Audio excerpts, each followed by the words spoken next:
సాగర్ అలాగే నర్మదా వాళ్ళిద్దరి పెళ్ళి అయితే జరుగుతుంది. ఇక సాగర్ అయితే నర్మదా మెడలో పసుపు తాడు కడతాడు. దాంతో నర్మదా సాగర్ వాళ్ళిద్దరూ కూడా చాలా సంతోషిస్తూ ఉంటారు. ఇంతలో అక్కడ ఉన్న చిన్న కూడా చాలా హ్యాపీగా ఫీల్ అవుతాడు. అలా వాళ్ళిద్దరూ కూడా ఇష్టపూర్వకంగా పెళ్లి చేసుకుంటారు. ఇక అక్కడ ఉన్న రామరాజు వేదవతి వాళ్ళైతే గుడిలో జరుగుతున్న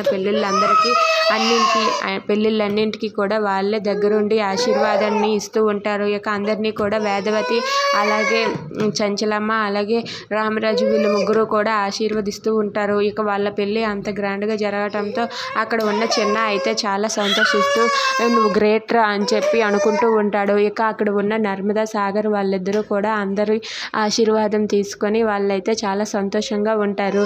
ఇక అలా వాళ్ళైతే పెళ్లి చేసుకుని ఉండగా ఇంతలో సాగర్ ఇలా అంటూ ఉంటాడు, మనం ఇక్కడ ఇంకొద్ది క్షణం ఇక్కడ ఉండడానికి వీల్లేదు. మనం ఇక్కడ ఉంటే ఎవరికైనా దొరికే అవకాశం ఉంది. పద మనం ఇప్పుడే వెళ్ళిపోదామని చెప్పి అంటూ ఉంటాడు.